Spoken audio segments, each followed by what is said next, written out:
In the early 1930s, a chilling policy emerged in the Soviet Union: collective punishment. Families of those accused of dissent faced dire consequences. Guilt was no longer an individual burden. It became a shared fate, leading to the arrest of wives and children alongside the accused. As the regime tightened its grip, entire households were shattered overnight. A father's arrest meant that his family would be marked, their lives irrevocably altered. The fear of association seeped into daily existence, creating an atmosphere of suspicion and dread. Legal justification became secondary to the proximity of guilt. Neighbors turned against one another, and the fabric of community unraveled. The threat of arrest loomed large, casting a pall over the lives of those who dared to speak out. In this climate of fear, children became collateral damage. The innocence of youth was lost as they witnessed their parents taken away. Their cries echoed in empty homes, a haunting reminder of the lives once filled with laughter. The regime justified its actions under the guise of protecting the state. Families of the condemned were branded as enemies, their very existence a threat to the stability of the nation. This collective punishment became a tool of control. As arrests proliferated, the impact on women deepened. Wives were left to navigate a world of uncertainty, often forced into silence. Their struggles became invisible, yet their resilience was quietly forged in the shadows of despair. Communities that once thrived were reduced to whispers and fear. The bonds of kinship frayed under the weight of suspicion.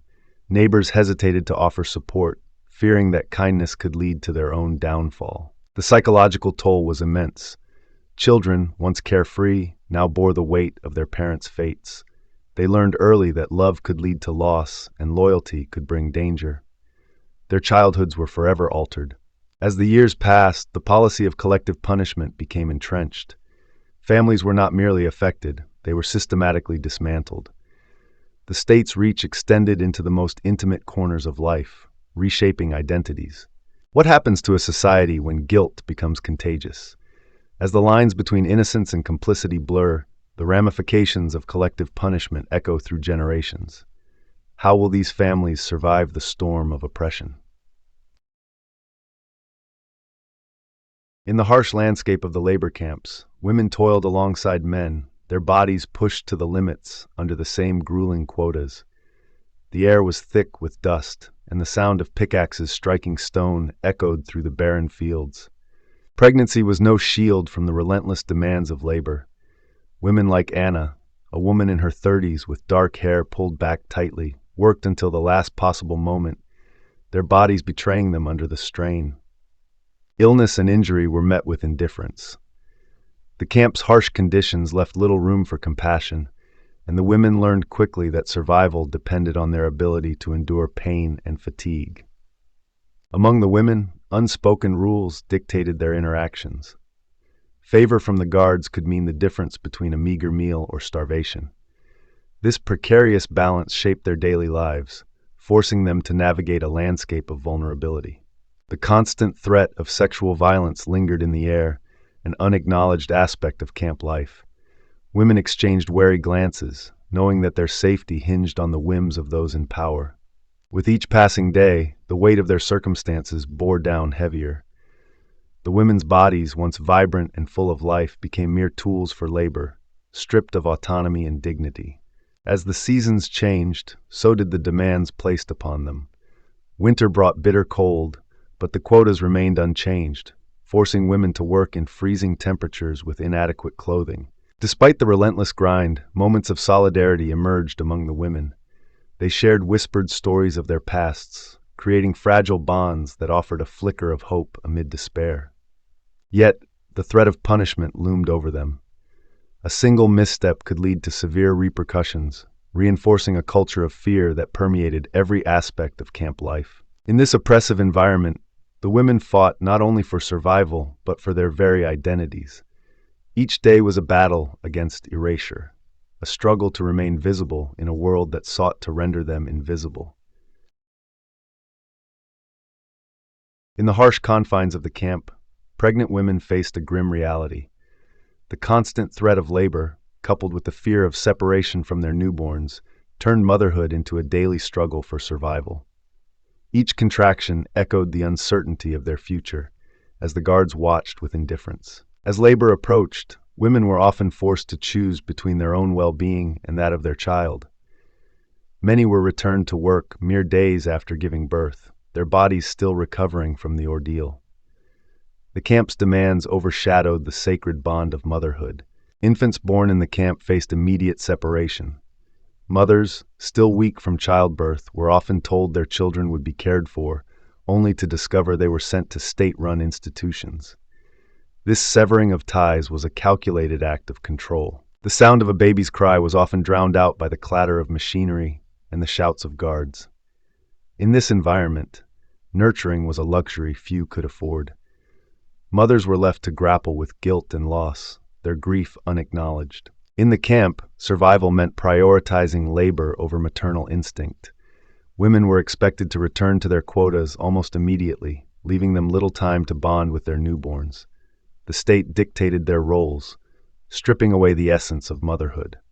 The state's ideology permeated every aspect of life, including the family unit. Children were seen as extensions of the regime, and mothers were reduced to mere vessels. The emotional toll was profound, yet rarely acknowledged. As weeks turned into months, the absence of their children weighed heavily on the mothers.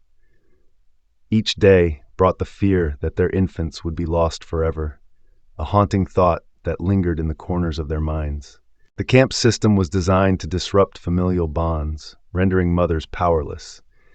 The emotional scars of separation would linger long after the physical wounds healed, shaping a new generation marked by loss. In the face of such adversity, some women formed quiet alliances, sharing stories and resources. These bonds, forged in hardship, offered a semblance of support, a flicker of hope amid the darkness of their reality. Though the state sought to erase their identities, the resilience of these mothers persisted. Each day was a testament to their strength, as they navigated the complexities of motherhood under the watch of an oppressive regime. In the shadow of the state's ideology, children of prisoners found themselves in orphanages, stripped of their family identities. These institutions became their new homes, where names were replaced by numbers, and history was rewritten before they could understand. The children, often unaware of their parents' fates, grew up under the watchful eyes of state-appointed guardians. Their existence was dictated by the regime's policies, leaving them to navigate a world devoid of familial love and connection. Among these children was a girl named Anya, a slight 10-year-old with dark hair and bright, searching eyes. She often clutched a frayed doll, a remnant of a life she could barely remember, embodying the longing for a lost family. As the seasons changed, Anya and her peers learned to suppress their emotions, their laughter muted by the weight of their circumstances. The state's ideology replaced the warmth of parental love, shaping their understanding of belonging. In the orphanage, conversations about family were forbidden. Anya often overheard whispers of parents arrested for crimes against the state, their identities erased from her life, leaving her with an aching void. The children were educated under strict surveillance, their lessons infused with the state's propaganda. History was rewritten to erase the past, molding them into loyal subjects of the regime, devoid of personal narratives. With each passing year, Anya's childhood faded, replaced by the harsh realities of state control. The orphanage became a place of survival, where friendships were fragile and trust was a luxury they could not afford. In the absence of familial bonds, the children forged their own connections, sharing stories of loss and longing in hushed tones. Anya became a quiet leader among them, a beacon of resilience amid despair. As they grew older, the children faced a stark reality. The state had become their only family. Anya, now on the brink of adulthood, contemplated her future, uncertain of her identity and the legacy of her past. In the shadows of the camps, women faced a grim reality. Sexual coercion became an unspoken currency, a means of survival. The absence of documentation allowed abusers to operate without fear, their actions hidden beneath layers of silence. For many, compliance was a harsh necessity. Women like Anya, a slender woman in her 30s with dark hair pulled back tightly, learned to navigate this treacherous landscape. Each day, she weighed her choices against the risk of violence. The official records remained conspicuously silent on these abuses, creating a facade of order. The absence of mention became a shield for perpetrators, allowing them to evade accountability while the women bore the scars of their experiences. In the camps, whispers of survival strategies circulated among women. Some formed alliances, sharing information and support, while others remained isolated, fearing that any hint of dissent would lead to dire consequences. As time wore on, the emotional toll deepened. Women like Anya bore the weight of their experiences in silence, their trauma unrecognized. The lack of acknowledgement from the outside world intensified their sense of isolation. The camp's hierarchy further complicated their plight. Women were often pitted against one another, forced to choose between compliance and betrayal, creating a culture of mistrust that permeated daily life. The silence surrounding sexual violence became a collective burden. Women carried their stories alone, their voices stifled by a system that thrived on oppression. Each untold experience added to the weight of their shared suffering. Despite the oppressive silence, some women began to find their voices. They shared their stories in secret, creating a network of resilience. In these moments of solidarity, hope flickered amidst despair. As the camps continued to operate, the silence surrounding these abuses remained a powerful weapon. Yet the seeds of resistance were being sown, hinting at a future where these stories might finally be told. As the gates of the camp swung open, women emerged into a world that had moved on without them. Among them was Elena, a woman in her late 30s with sunken cheeks and tired brown eyes. The air was thick with uncertainty, a stark contrast to the oppressive atmosphere she had just left behind. Elena's first steps into freedom were marked by the weight of her past. The streets of her hometown felt foreign, lined with crumbling buildings and whispers of distrust. She carried not only her belongings, but also the stigma of her imprisonment, a shadow that clung to her. Reintegration was a cruel illusion. Elena found herself navigating a landscape of poverty, where the remnants of her family were scattered like debris. Her children remained in state care, their faces fading from her memory as days turned into weeks. Every attempt to reconnect was met with cold indifference. Neighbors crossed the street to avoid her, their eyes filled with judgment. Elena's heart sank each time she felt the weight of their disdain, a reminder that her release was not a return to normalcy. Elena sought work, but the doors remained closed. Employers hesitated, their faces betraying a fear of association. With each rejection, her resolve weakened, and the reality of her situation settled in like a heavy fog. In the shadows of her struggle, Elena found solace in a small community of other women who had endured similar fates. Together, they shared stories of survival, their laughter a fragile balm against the scars they carried. Despite their camaraderie, the specter of their pasts loomed large. Many children remained in institutions, their futures uncertain. Elena's heart ached with the knowledge that freedom for her was still shackled by the absence of her family. As winter approached, the cold seeped into her bones, mirroring the chill in her heart. Elena realized that survival was not merely about physical freedom. It was about reclaiming her identity, a journey fraught with obstacles. With each passing day, Elena began to understand that healing would be a long and arduous path. The scars of her imprisonment would not fade easily, but she resolved to fight for her children, for the family that remained just out of reach. In the years following their release, many children of the imprisoned grew into adults without a shared language for their pain. Silence became a familiar companion, shaping their identities in ways they could not articulate. As they matured, these individuals carried the weight of unspoken trauma. The absence of stories left them with a profound sense of loss, unable to connect with their past or understand their present. In homes where fear lingered, children learned to navigate an emotional landscape marked by tension. The echoes of their parents' experiences shaped their daily lives, often without them realizing it. The legacy of trauma extended beyond individual families, creating a societal fabric woven with threads of fear and uncertainty. Communities struggled to address the scars left by collective punishment. For many, the inability to express their feelings led to isolation. The language of grief remained unspoken, creating barriers that hindered connection and understanding among peers. As these adults began to form families of their own, the cycle of trauma threatened to repeat. The lack of communication about their pasts left them ill-equipped to nurture their children. The children, unaware of their parents' struggles, faced their own challenges, often feeling the weight of expectations without understanding their origins. They were caught in a web of inherited silence. As time passed, the children began to seek answers, yearning for a narrative that could explain their fragmented identities. The quest for understanding became a journey into the unknown.